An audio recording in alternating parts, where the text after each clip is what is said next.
Coming up, unvaccinated Massachusetts state workers have been suspended. And another family weekend here at Emerson goes down in the books. All that and more today, Tuesday, October 19th.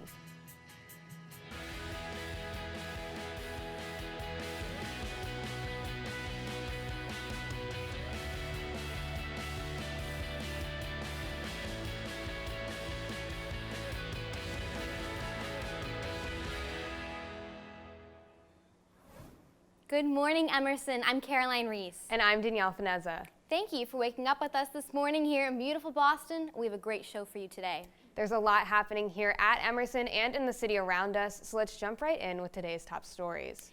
Family Weekend hit Emerson College this weekend, and it couldn't have gone better after the loss of what Family Weekend could have been last year without the pandemic. From workshops to speakers to attending games and performances, Family Weekend was a hit. With perfect weather, both Saturday and Sunday, families were seen all over Boston. One parent, Mia Kozel, mother of student-athlete Benny Guevara, described Family Weekend saying, quote, "Family Weekend was filled with beautiful weather, informational sessions, and tasty snacks. It was great to interact with other families and hang out with some of my son's friends." Emerson was thrilled to give families a more complete family weekend, unlike last year during the height of the pandemic. And for many sophomores, this was their first college family weekend. Stay up to date on the Parent Facebook page for more information on how families can be involved. A vaccine mandate for state employees went into effect yesterday. The mandate applies to 44,000 employees within the Massachusetts executive branch. Workers were eligible for religious or medical exemptions, but the deadline to apply has passed. Regular COVID testing is not an option to fulfill this requirement. Governor Baker's office began contracting non-compliant workers yesterday. MassDOT says their unvaccinated employees will face a 5-day suspension and later termination if they remain unvaccinated. Baker hopes the mandate will protect state employees who face large groups in person every day. A longtime staff member, Chris Grant, has taken over Emerson's new Director of Student Services, Access and Belonging. Chris hopes to create a place for students to feel comfortable on campus. He says, quote, "I try to recognize and validate a current student's experience, and then through that, try to work on the solution as well so that a student doesn't feel like they are stuck. The Office of Student Success aims to help students navigate the stressors of college, whether social, academic, or personal changes. Chris, we couldn't be happier to have you be our new director. Please be sure to reach out to him to connect further." If you're looking to sit down for an outdoor meal in the North End, you might have less time than you think. Boston's Little Italy is ending its patio dining season a month early on November 1st. This comes from the mayor's office, which cites construction projects, density, traffic, and parking issues as the causes for early closure. Restaurants in the rest of the city can continue serving outdoor meals until December 1st.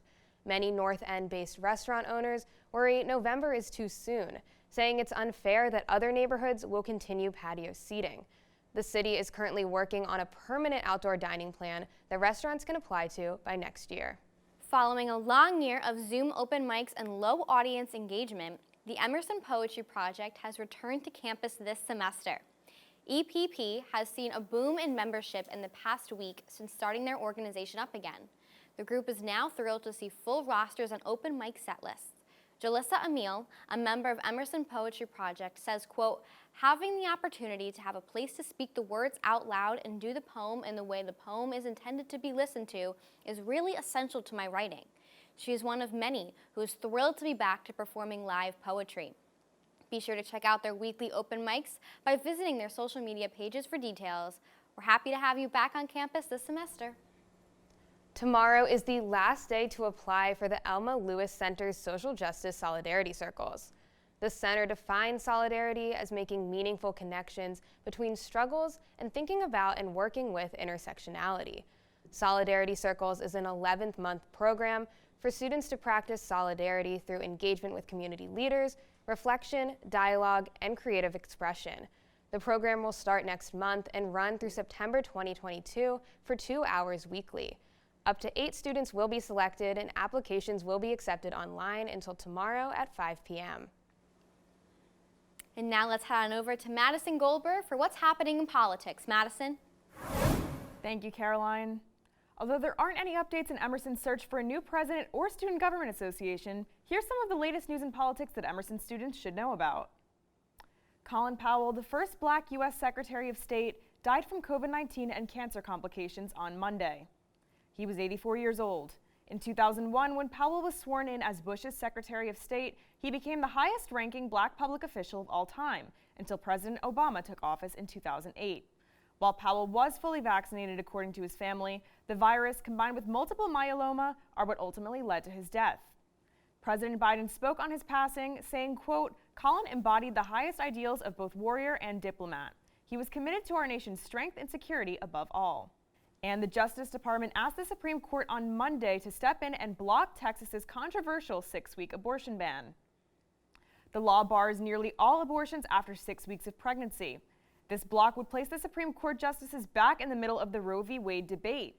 On September 1st, the law passed through a starkly divided Supreme Court, rendering Roe v. Wade protections useless in the country's second-largest state. And as the Boston City Council race heats up, one candidate sent out mail with allegedly racist undertones. District 6 Arab American candidate Mary Tamer of West Roxbury mailed out flyers with her photo, printed in color, and her opponent, Black Dominican woman Kendra Hicks of Jamaica Plain, in a darkened black and white image, with the slogan, "There are stark differences between the candidates for District 6 City Council." Tamer's campaign addressed the controversy on Twitter but never apologized, saying candidates for public office make errors in the midst of long campaign days, and everyone on this multi-ethnic, multilingual campaign team has learned a valuable lesson. That's all for politics this week. Back to you two at the desk. Thank you, Madison. Now we head over to Boston News, where Sam DeCoste shares opinions and polls about vaccinations. New numbers coming in this week showing that 75% of Massachusetts residents are in favor of a universal COVID-19 vaccine mandate. These numbers coming in from the latest survey from the COVID States Project. The 50-state survey, conducted in part by researchers from Harvard and Northeastern. In Massachusetts, support is strong for a universal vaccine mandate, as well as more targeted guidelines. 81% of residents support a mandate for air travel, 71% want kids to be vaccinated before they go to school, and 78% are in favor of college students getting their shots. Researchers at the COVID States Project have been collecting public opinions tied to COVID since April 2020. This survey collected from Mass residents from August 26th and September 27th. Only New Jersey and Connecticut polling higher than Massachusetts in support of the mandate. The national average is at 65% in support of a vaccine mandate. From Boston, Sam DeCoste, Good Morning Emerson. Thank you for those updates, Sam. When we come back, Maximo Lawlor will join us with your 5-day forecast. Don't go anywhere.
Now, let's take a look at the upcoming forecast with Maximo Lawlor. Did I hear correctly? We got some warm weather coming? That's exactly right. It's not too warm today, but that's definitely not the case for all of the week. But let's take a look at your Tuesday. Currently, it's pretty chilly out there, so if you're waking up right now, probably best that you wear a jacket. Highs of 61 today, lows of 57. Should be clear skies though, so you really don't have to worry about any of that rain or anything like that today. So definitely chilly. But if you look later into the week, there's a stretch of some of that warmer weather coming back. So if you're really trying to embrace that warm weather today, this is the week to kind of just take it all in, because it's probably not going to be lasting too much longer. But if you look at our Wednesday, again, clear skies, but it'll be up in the 70s again. 71 is your high, low 56, and we'll see that in the evening hours. Similar weather on Tuesday and Friday. 72 is the high for both of those days, but a 61 is the low on Thursday, and a 55 is the low on Friday. And then we get back to chillier weather on Saturday. You know, it looks like fall again, and you'll see some clouds again. 64 degrees is the high and a low of 51, but that's weather. Take it away, Caroline and Danielle.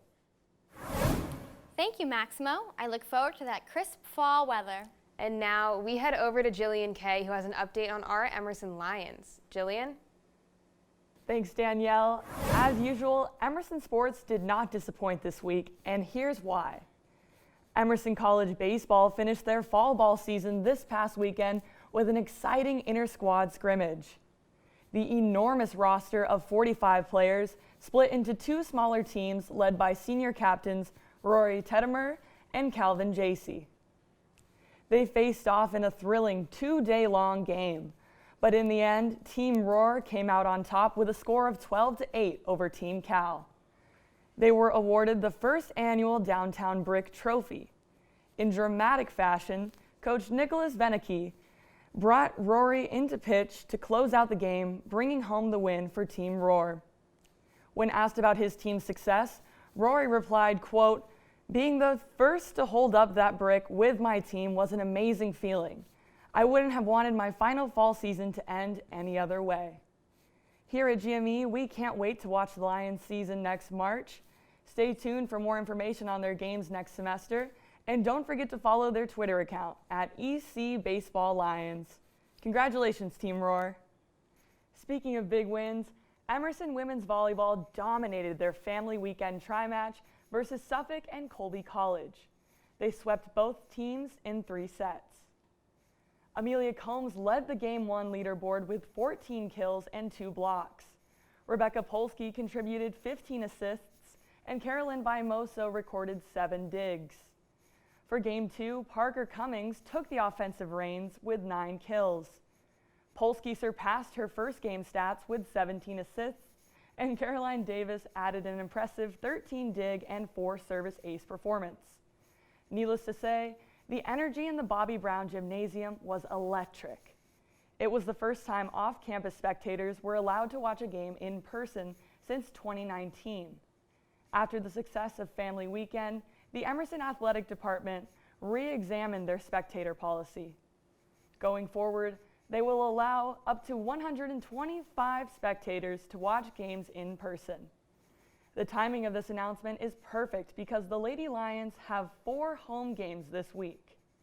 So be sure to pack the Bobby tomorrow and Thursday night at 7 p.m. and again on Saturday at 10 a.m. and 2 p.m.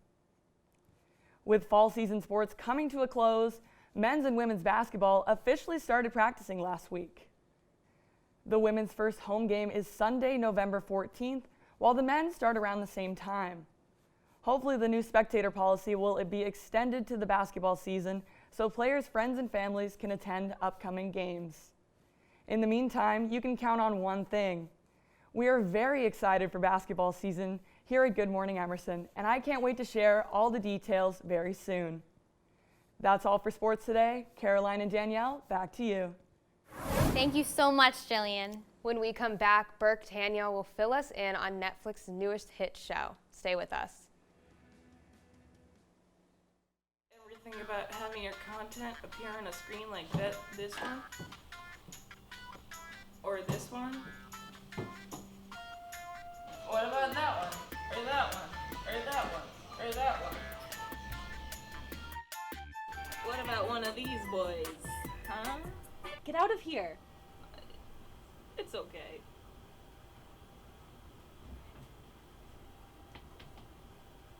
How about this fancy old piece of technology? Like everything good. Where was I?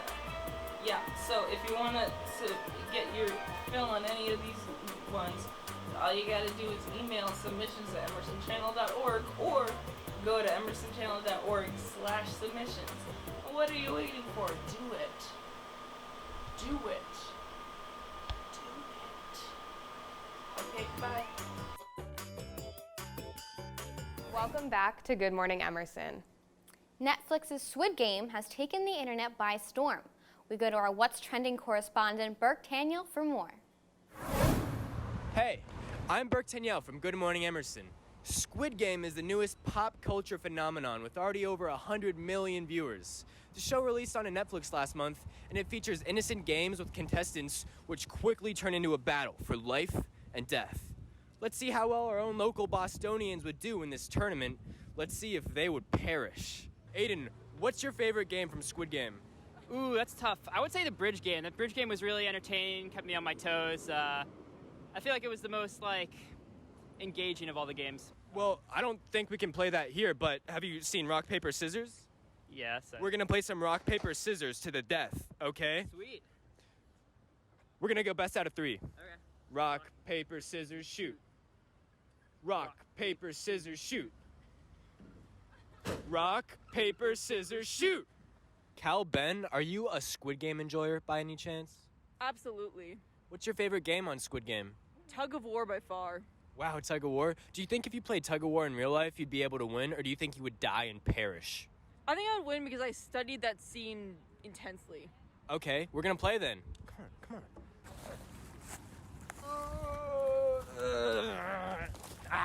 3, 2, 1.